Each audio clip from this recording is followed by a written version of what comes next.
First division মা মই higher secondary পৰীক্ষাত ফাৰ্ষ্ট ডিভিজনহে পাছ কৰিলোঁ। ধন্যবাদ মইনা, ধন্যবাদ। তুমি এনেকুৱা এটা দিনত যে আমাক সেই ফাৰ্ষ্ট ডিভিজন কৰি আমাক সুখৰ এটা পৰীক্ষা নমাই আনিলা মইনা। তোমাক আৰু কি বুলি ধন্যবাদ দিম।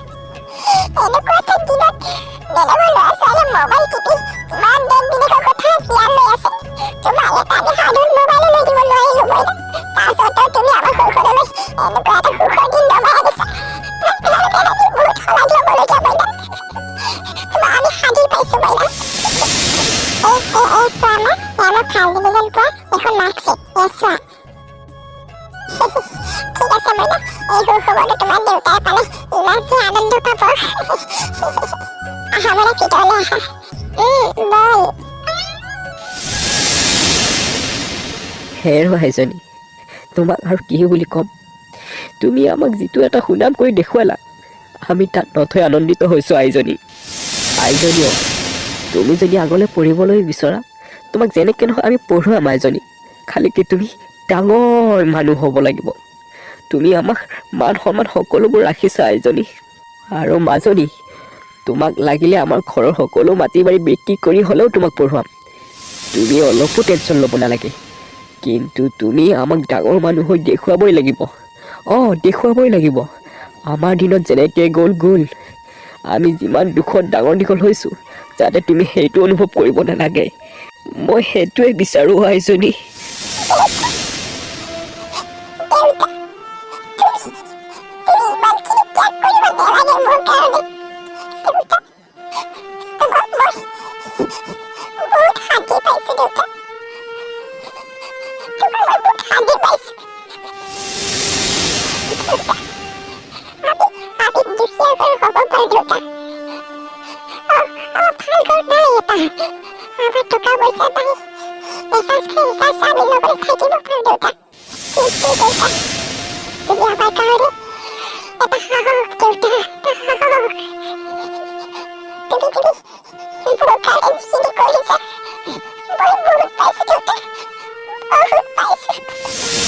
তুমি দেখা দিবা মাজনী, তোমাক মই বহুত কিবা কিবি দিব পৰা নাই।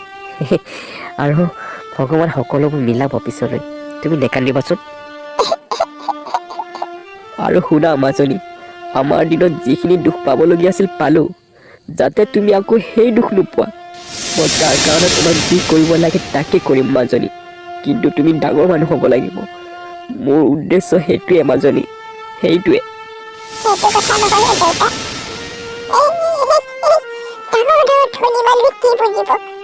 সৰু পৰিয়ালৰ কিমান সুখ থাকে, সৰু পৰিয়ালৰ কিমান আনন্দ, কিমান ফূৰ্তি, মই এইটো পাহৰিব নিবিচাৰোঁ দেউতা। মই সেই ডাঙৰ মানুহ নহওঁ, মই জ্ঞানেৰেহে ডাঙৰ মানুহ হ'ম দেউতা। টকা পইচা সম্পত্তি মই ডাঙৰ মানুহ নহওঁ দেউতা। সেইটো মনত ৰাখিবা, সেইটো কিন্তু তুমি মনত ৰাখিবা। তুমি ঠিকে কৈছা আইজনী, তুমি ঠিকে কৈছা।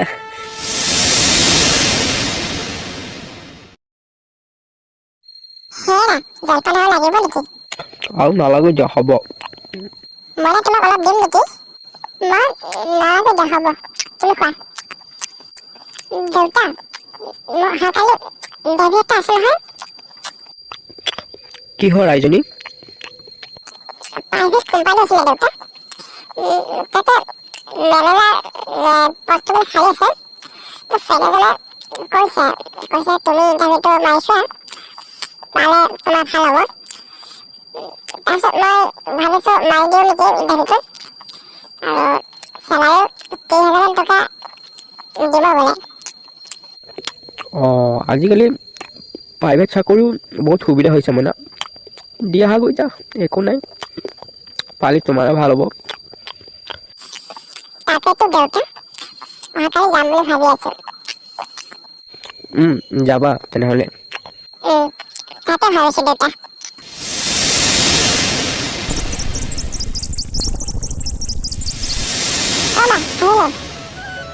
যোৱা ভালকে দিবা একদম। হ'ব মা, দেউতা আহিছোঁ দেই। যোৱা আইজনী, যোৱা।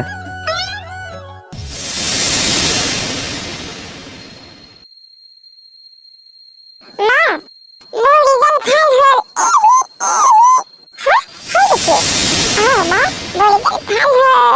আৰু শুনা না মই প্ৰথম দৰমহাৰে নহয় মই মা আৰু দেউতাক ধুনীয়া এযোৰ কাপোৰ দিম। হ'ব দিয়া আইজনী, হ'ব দিয়া। আহা ভিতৰলৈ আহা। ৰূপৰেখা, হয় ছাৰ। পিছে তোমাৰ আমাৰ অফিচত কাম কৰি তোমাৰ কেনেকুৱা অনুভৱ হৈছে? ছাৰ মোৰ খুবেই ভাল লাগিছে। আমি সেইটোৱে বিচাৰো। পাপা, কোৱা। পাপা মই এটা কথা জানিব বিচাৰিছো। আচ্ছা। পাপা, আমাৰ প্ৰজেক্টৰ কামবিলাক য'ত নেকি এমাহ লাগে কৰোঁতে, কিন্তু আমাক 3 দিনত কোনে কমপ্লিট কৰি দিলে পাপা? তুমি তাকে জানিব বিচাৰিছা নহয়? হয় পাপা। আমাৰ কোম্পানীত নতুনকৈ চাকৰি পোৱা এইজনীয়ে সেইজনী ছোৱালী, নাম ৰূপৰেখা। আৰু তুমি জানি আচৰিত হ'বা এইজনী ছোৱালী ইমানেই স্মাৰ্ট হয়, মই পাত্তাই নাপাওঁ। এইজনী ছোৱালীয়ে আমাৰ সেই প্ৰজেক্টৰ কাম 3 দিনত কমপ্লিট কৰি দেখুৱাইছে। পাপা এইজনী ছোৱালী নেকি? তুমি ঠিকেই শুনিছা, এইজনীয়ে সেইজনী ছোৱালী। পাগল হৈ যাম পাপা, মই পাগল হৈ যাম। ইমান দিন আমি কুৰ্তি মানে কি অলগধ মানুহবিলাক পঢ়ি আছিলো, আমি এনেকুৱা স্মাৰ্ট ছোৱালী আমি কিয় বিচাৰি পোৱা নাছিলো পাপা? মোৰ এইজনী ছোৱালী বহুত ভাল লাগিছে পাপা, বহুত ভাল লাগিছে। শুনিলা মাজনী, তোমাৰ কামত মোৰ ল'ৰাই কিমান পচন্দ কৰিছে, গতিকে এই কোম্পানীৰ সকলো চোৱা চিতাৰ কাম তোমাক কৰিবলৈ দিম। কিবা ভুল ক'লো নেকি বাবা? নাই পাপা, আপুনি ঠিকেই কৈছে। ছাৰ আপুনি কি কৈছে? মই ঠিকে কৈছো ৰূপৰেখা। আৰু শুনা, তোমাৰ ইয়াত বহুত সপোন জড়িত হৈ আছে। তুমি বহুত কিবা কিবি সপোন দেখিবলৈ পাবা। তুমি নভবা সপোন দেখিবলৈ পাবা। আৰু যদি তুমি ভাল পাৰফৰ্মেঞ্চ দিয়া, তেনেহ'লে এই কোম্পানীটো তোমাৰ নামতো আমি লিখি দিবলৈ সাজু আছো। তুমি ঠিকেই শুনিছা। আৰু ৰূপৰেখা, যদি তুমি মোৰ ল'ৰাৰ হ'বলগীয়া পত্নী হোৱা, তেনেহ'লে তুমি সমস্ত আমাৰ বিজনেছৰ দায়িত্ব তুমিয়ে পাবা ন পাপা? ঠিকেই কৈছা। দেখিলা মোৰ ল'ৰা কিমান দানী, গতিকে তুমি সকলোবোৰ দায়িত্ব তুমিয়ে পাই যাবা। আৰু তুমি তোমাৰ ঘৰত মা দেউতা এনেকুৱা আৰু কোন ক'ত আছে সকলোকে তুমি এটা লাইফ ষ্টাইল দিব পাৰিবা। কোনো টেনচন নল'বা। টকা পইচা থাকিলে আজিকালি সকলোবোৰ বস্তু অতি সহজতে পায়। নাই ইয়াতে তুমি কোনো কিন্তু আনিব নালাগে, তুমি হাতৰ কুঠা ভৰিত মাৰিব নালাগে। তুমি আমাৰ ল'ৰা বোৱাৰী হোৱা, সমস্ত লাইফ চিংগালালা কৰা। বাৰু ছাৰ, মই এতিয়া আহিছো। আচ্ছা, তেনেহ'লে মোৰ কথাটো হ'ব ছাৰ, মই মা দেউতাক এবাৰ সুধি চাব লাগিব। আচ্ছা ঠিক আছে। আহিছো। আপুনি মোৰ ভগৱান পাপা। চুপ, মোক ভগৱান পাতিব আহিছ? কিন্তু মা, মোৰ যে এই ল'ৰাজন পচন্দ নহয়। দেখিলে কিবা গুণ্ডা ডকাইত যেন লাগে মোৰ। তেনেহ'লে তুমি ক'বা যে মই বিয়া গাঁৱৰ ল'ৰাৰ লগতহে হ'ম বুলি ক'বা। কিন্তু মা, সিহঁতে মোৰ কথাটো মানিব জানো? আৰু এইখিনি কোৱাৰ পিছত যদি মোক কোম্পানীৰ পৰা উলিয়াই দিয়ে? আৰু যদি সিহঁতে সেইটো কথাতে কোম্পানীৰ পৰা উলিয়াই দিয়ে, তেনেহ'লে তুমি কোনো দুখ নকৰিবা আইজনী। তুমি সেনেকুৱা সুবিধা আগলৈ আৰু পাবা। তোমাৰ এয়া আৰম্ভণিহে। মাজনী, তোমাৰ দেউতাই ঠিকে কৈছে।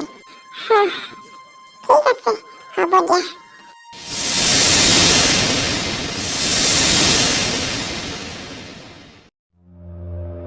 Good morning sir. আচ্ছা, মৰ্ণিং। তুমি আহিলা? হয়, আহিলো। পিছে আমি কোৱা কথাটো তুমি নিশ্চয় পজিটিভ মাইণ্ড লৈ আহিছো। মই জানোৱে তুমি যে মোৰ হ'বা, মই সেইটো আগতে ভাবিছোৱে। আপুনি মোক কিয় কাজ কৰিছে? চৰি। আৰু শুনাচোন, তেনেহ'লে বিয়াৰ তাৰিখটো কোনদিনাখন ল'ম?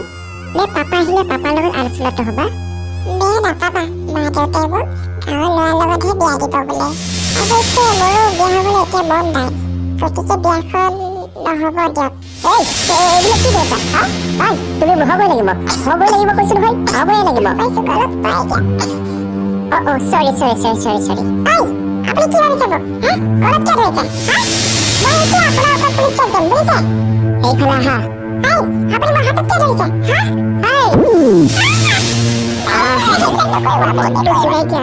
তালাকি তুমি মোৰ লগত বিয়া হ'বলে, কিন্তু মোৰ মনটো খোজ কৰিব লাগিব ন?